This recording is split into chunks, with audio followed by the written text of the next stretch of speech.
Hey folks, I want to keep up with the notes that we started back in the day. Keep doing the same thing. So bust out your notebook, and while you're picking out your favorite pen, I'm going to try to balance my phone on this jar. Alright, so these notes are titled Satellite Motion. There are two L's in the word satellite.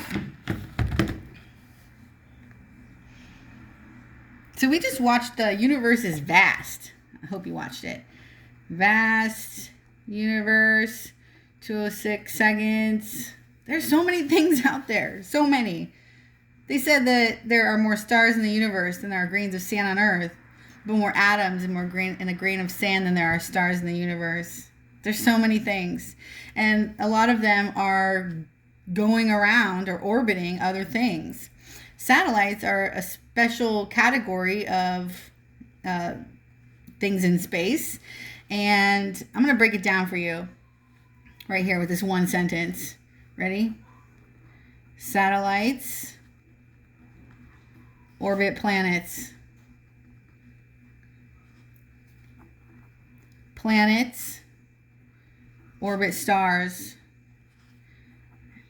And stars orbit, anybody know? Black holes. That's true for the whole universe. Neat.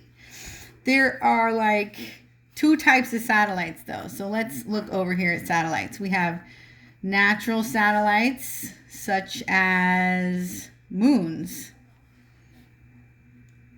And we also have artificial satellites.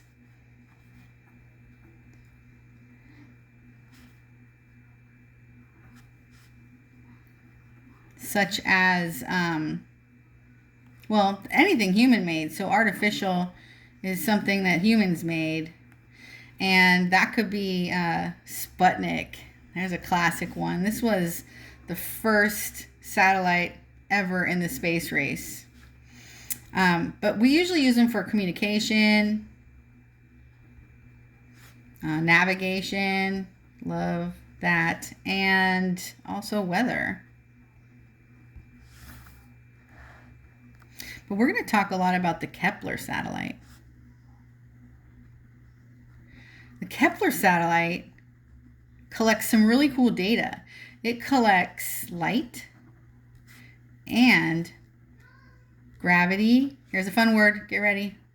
Perturbation data to seek out new planets. Huh? Some neat stuff. I want to show you something else too. Speaking of moons, the natural satellites, you know, we think we're pretty cool having a moon, but like Mercury and Venus don't have one. Haha, we got the one and we're like, yeah, it's so great. We love you, moon. And Mars has two, and that's it for the close terrestrial planets. But you back up a little bit, and the gaseous planets farther away have a lot of moons. When I was a kid, Jupiter only had like 7 or 14 moons. Well, arguably it had them all the whole time, but we only knew about 7 or 14 of them. Now we know at least 80 of them. Saturn's got in the 50s. Uranus and Neptune have, 27 and 14. So there are lots of moons in the solar system. Those are natural satellites. Here, let's look at, wait, where is it? It's so good. How many, oh, you saw it. Here are the man-made satellites. Check this out. Oh, man. Get ready. Yeah. You guys seen WALL-E?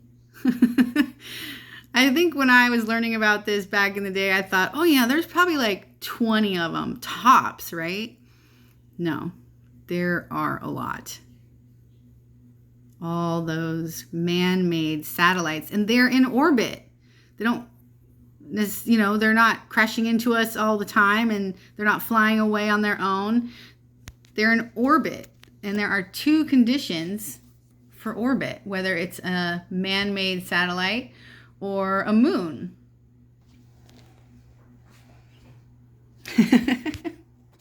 How do things even stay in orbit? I mean, the moon is falling. Why does it just fall into us? Well, it has two things going on.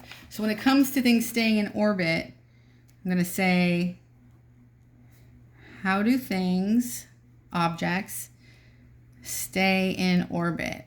Question mark, right? So say you had a ball and you threw it horizontally. You think it would hit you? If you could throw it fast enough, would that ball hit you in the back of the head? I'm going to show you a demo in a minute that will help you understand these two things.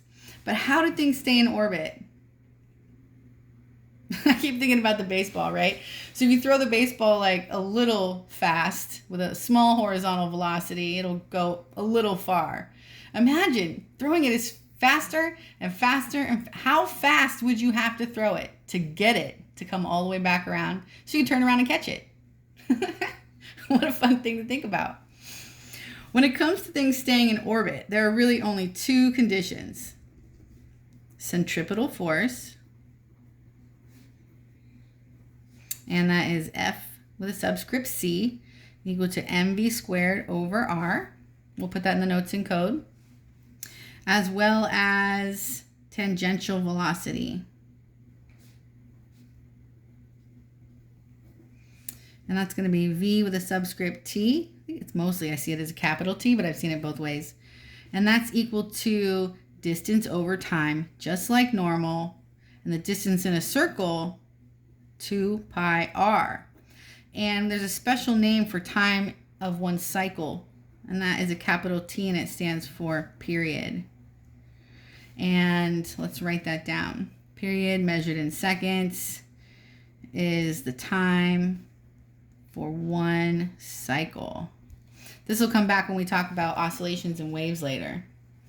For now, check out the demo and ask Mr. Washington if you have any quick questions.